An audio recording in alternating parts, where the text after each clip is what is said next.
All right, guys, thanks for joining us. This is video number 3 in our series for wiring a low EMF home. Today, we're going to be talking about testing, and I'm here with Kevin Fortney with Fortney Electric. Kevin, thanks for joining us. You're welcome. So today, we're going to be looking at how do we test after we wire for a low EMF home? What meters are we using? What levels on those meters are we looking for? We're going to be going through all of that today, and Kevin's going to be showing you that. We'll walk you through step by step how we do it on this house specifically. So let's get going. All right, so now on to the testing phase for a low EMF home. So during the testing phase, you have to test every single circuit. And Kevin's going to show you the tools that we're using to do that and what he's going to explain what net current is. And we're going to go into that and what are we looking for when we're doing testing and how do we actually test some of our higher amperage loads versus our lower amperage circuits. So Kevin, can you go ahead and share with us what tools you use and what net current is? So this is a multimeter, and what we do is we go to the A, which stands for amps. And once we have these fans running, which is roughly 3 amps, we put this around here and see what the reading is. If the reading's 0, that means we have a net current of 0.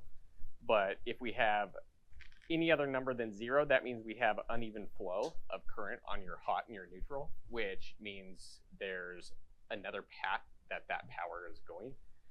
And so let's test this real quick.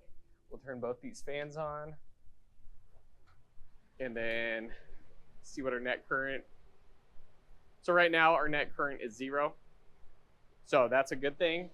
That means our magnetic field is as low as it can be. And also what we just did a little quick pigtail up to the fan box just so we could test the fan box. So just so we could be thorough and test every single outlet and light fixture. So when you're doing that, I guess as far as the net current itself, like what's the definition of a net current? What would we say that is? When we see a read on here that's not 0, what does that mean exactly? Like one example is the 3-way switches. That when we had multiple paths of the neutral wire back to the panel and it didn't flow exactly the same as the power side, then we had a net current of like 0.07, for example. So once we were able to isolate that neutral back to going back the same exact way that the power coming in was flowing, then we would get a net current of 0.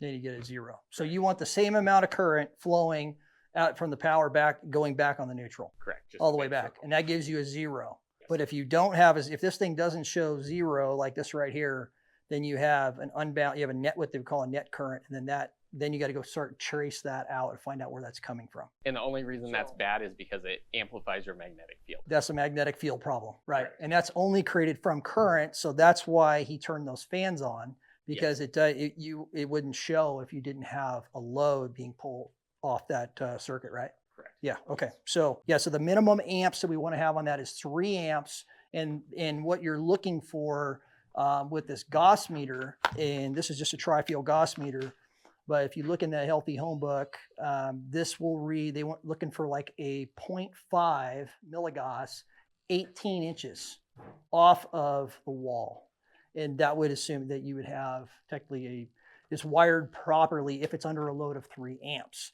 But you also want to be double checking it and make sure you don't have a net current on your meter. Those are the tools you need to use for checking for net current and what net current is, and to make sure that you're testing that 3 amps and get the readings of 0.5 milligauss, 18 inches off the wall. Another really important thing is you got to test every single circuit, which we mentioned before, but sometimes you got circuits that are 240 volt and they're 30 amps, or you got 40 amp circuits, 240 volt. And then you also have your 110s, and you have to make sure that you're getting every single outlet tested in here under a load. So Kevin's going to go over how we make up the pigtails for that, how we tested. You can even talk about how we did the welder. You don't go over that, but the welder and how we put loads on these different circuits in order to make sure that we had a realistic example of what these loads are going to be when we're living in the home. So can you go ahead and explain to them what the pigtails are? And sure. So what we did, we pigtailed everything together. So you have 3 wires coming in here. They're all tied together and pigtailed out for your outlet, which in saying that, it means power is going to flow all the way to the end of the line. So this is the very end of the circuit. So we put an outlet on this just to test it. So we would plug our fans in here, and then we'd put our amp meter around the wire to see if there's a net current. So that would basically mean all the way back from the panel. And then we would also do this at the panel also to make sure that the current was flowing correctly. And you want that to be, you're saying you want to go to the very end of that circuit. So that's the end of that circuit, the end of that line. Yeah.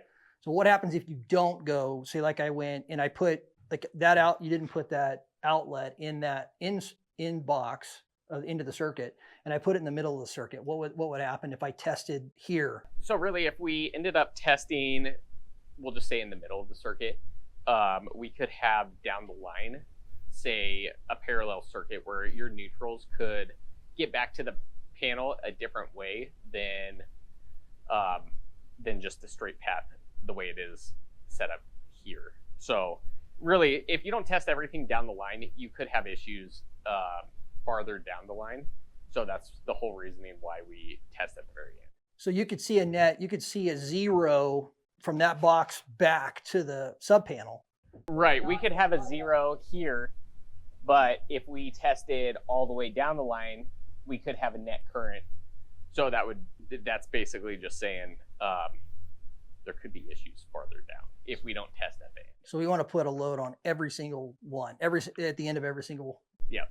And if you have 2 ends, then you need to test both ends. You got 2. Okay, gotcha. So you got, if you're jumping off and you have 2 dead ends on it, on Correct. the circuit. Yeah. Got it. Okay. And then can you explain this why this pigtail is on this light here? What's the purpose of that? Why do we have to put that on there? It's the same thing. It's basically an end, so it's a switch to a light, and in this case, it's a fan. But we just wanted to make sure that, just to be thorough, to test everything to make sure there was a net current, because especially this is a bedroom, so we don't want a high magnetic field. So that's the whole reasoning behind that. And this is essentially an end of a circuit as well. It's a switch leg at the end, and we got to make sure that we're not got a problem between there and the switch. Is that right? Yes. Okay. So that's because you could have a neutral nicked, or if you didn't test it, you could have a neutral nicked and it's touching ground, which would cause a higher magnetic field. So it's just easier to test all that. Gotcha. Yeah. Can you explain to them as well, when you wired this, and we initially wanted to have functionality between two switch, there was 2 3-ways we had here. Correct. They were going up to the fan and then also feeding the light. Yes. Okay, and what was the problem there that we ran into? The problem there was we had 2 3-ways. So I'll walk over here, and this was going to be 2 switches. So this was where your power is, the black power and the white power. So the white is your neutral, the black is your hot. Basically the neutral split here, because it's split in each wire, causing a higher magnetic field in this room. So that's why we ended up going down to 1 switch. So we would only have 1 3-way versus 2 3-ways, because we would have multiple paths, and that neutral in both wires would cause a higher magnetic field. So we had to eliminate one of them. So you had at the top that the fan only has 1 neutral at the box up top. That's correct. And then you ended up having, because we wanted 2 3-ways, we ended up having 2 neutrals that we had to tie into that fan. Exactly. And then that's what split. So it has 2 paths back on the neutral to Yes. get back to the panel, or to join. Even just to get back to this 1 point, it was separate back to 1 point, and that caused the higher magnetic. And that split it, and then we had there was a field in this room because of that. And we wouldn't have known that if we would have tested like this. So you have to test these things to make sure that you're checking them. And then we had another issue that we found inside of this room here with the fan, the bath fan.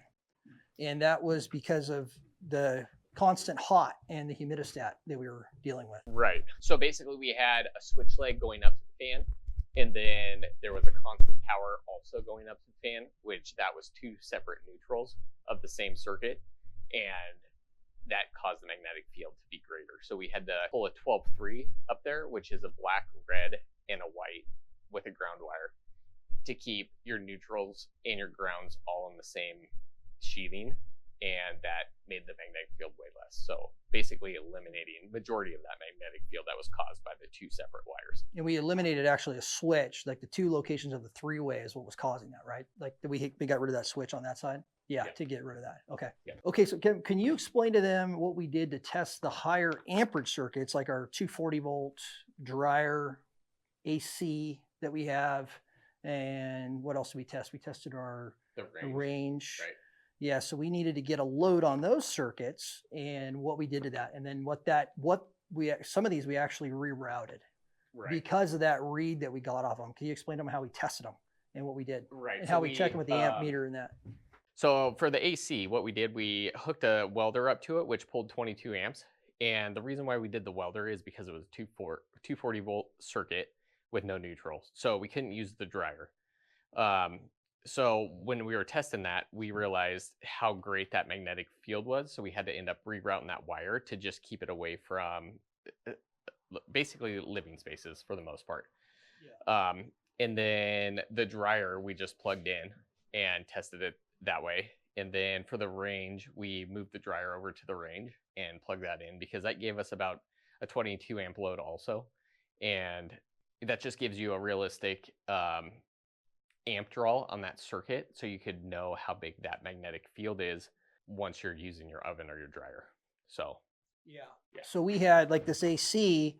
This was originally, we had this running up top in the floor, and above us is that bedroom. And so we even had it a little bit lower here, but it was a little bit high in the truss above us, in the floor trusses. And when we got that field out of it, we looked at it, it was still coming through the floor, maybe this much. So we decided to actually reroute that thing and come right here in the wall, because we're standing in a cabinet here, and it's now we're 2 feet off the wall of the cabinet, and the field was only coming out like to right to here with like 0.5. So we were okay. We didn't get a read. So we routed it here and then up the wall and then flat on the truss underneath the closet and then all the way back to the panel. So that was the fix that we did on that. And that's the one you ran with the welder. yes. So we had a guy actually outside with a welder welding, getting the amp draw to happen. Right. So to get the current flowing. And then can you show up like the dryer? Can you explain to them what that amp meter was for? How we have that on there? All right. So dryer's running. Currently, the net current is at 0, and we're pulling roughly 22 amps. And if we look, our net current is at 0. So that means the load's balanced. And that's what we're looking for to minimize the magnetic field. Yeah.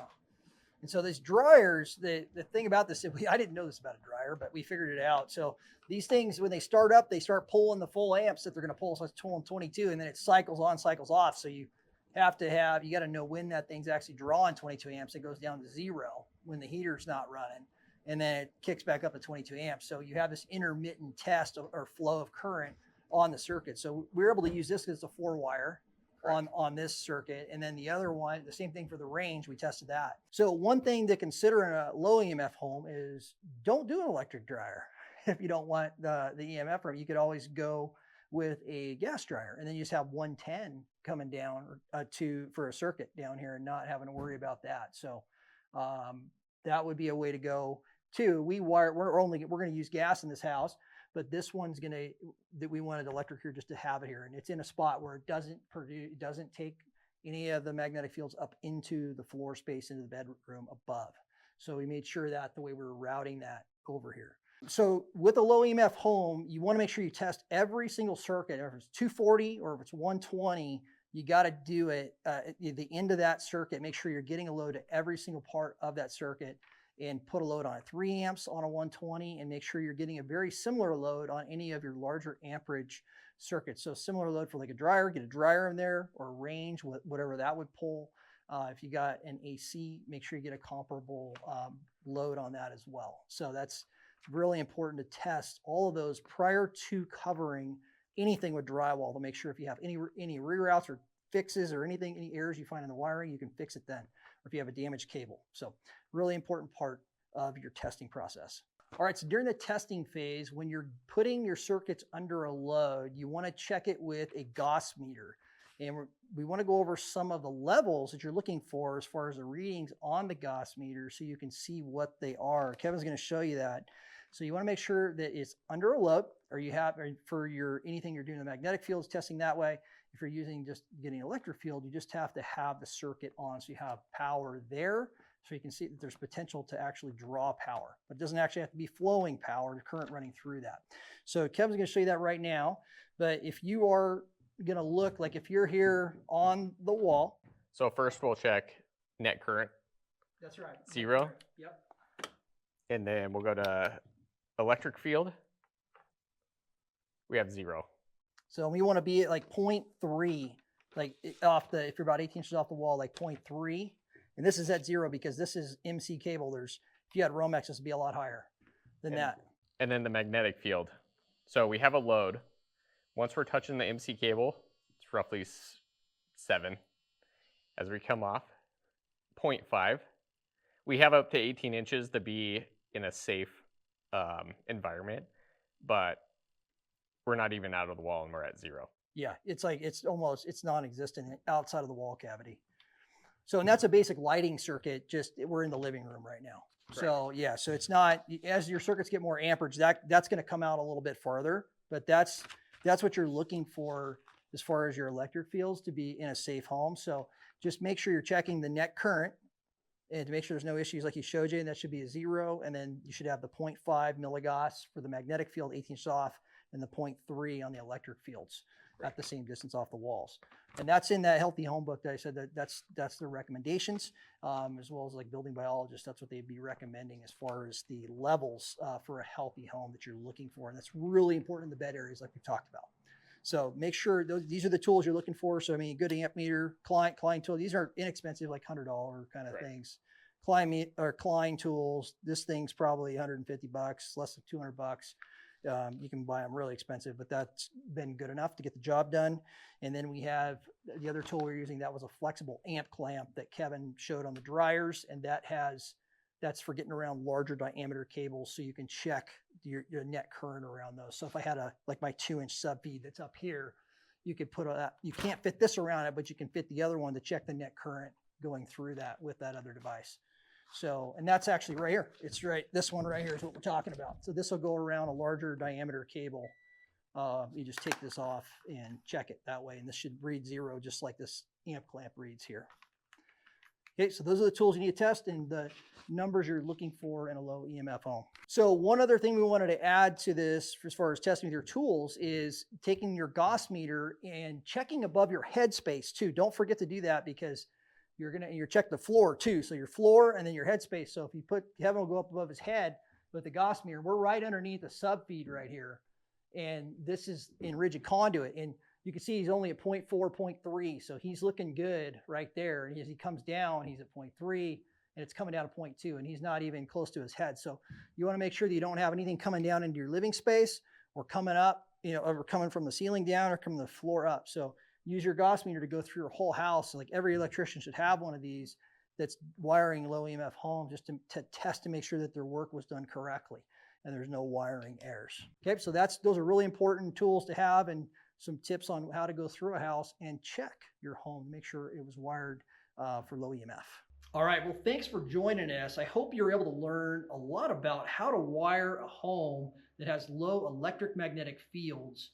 And we sure enjoyed sharing it with you. Kevin, I appreciate you being here and working with us on the project. It's been a pleasure. So yeah, there was a lot of cool things we were able to accomplish with this home. So if you're interested in building a custom home, building a healthy home or a healthy ADU, reach out to us here at freemansconstruction.com. We also do whole house remodels as well. If you need help with any of your real estate needs, you can go to a real estate company at freemansrealty.com. So thanks again for watching, and we will look forward to seeing you again in the next videos.